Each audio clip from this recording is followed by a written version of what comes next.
So my mom, Linda Ellis, she's a wonderful person in her heart, and she struggled a lot with different mental illnesses, anxiety, panic, agoraphobia, and there wasn't medicine. But her background was her mom and dad were alcoholics and Seventh-day Adventists. And of course, back even in the 40s and 50s when she was, they didn't talk about their feelings. And she would say that. She goes, if something came up, she'd go, work through it, work through it.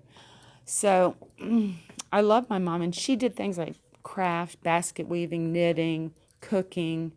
She wasn't really capable of talking about her feelings so much, but she did do a lot of things to show that she loves us. And, I had trouble with her, just different dynamics in the dysfunctional family. But none of my family really, the most demonstrative person in the family was my grandmommy.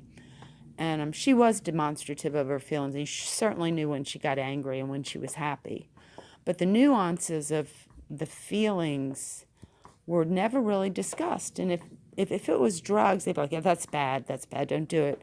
It was like they were going to disown you. If you did, they even talked about two boys in the Confederate Army that were sons of the judge, Porter, I think it was Porter something, Judge Porter in Birmingham, and after the Civil War, they just disappeared.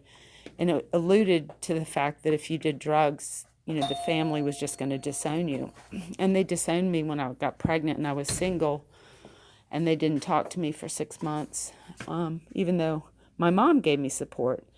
But I think that's due to a lack of being recognized as a person that's valuable with different feelings.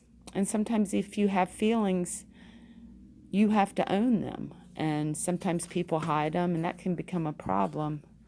But, if you're not given the tools, that's what we said at Santa, the tools. And we worked on tools, because I was an eating disorder person. I had no way to express my feelings.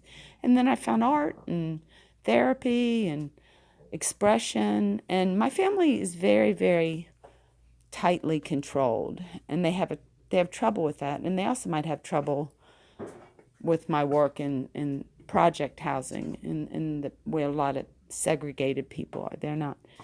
They don't really know. They believe what they hear on the news. They don't actually go in and get to know the people. So it's a little bit of gossip. And gossip about me. They talk about me. And I'm not supposed to say anything about them. But one of the problems is, financially they're better off than me. And there's some stability of family. Not just the money, but the stability of family.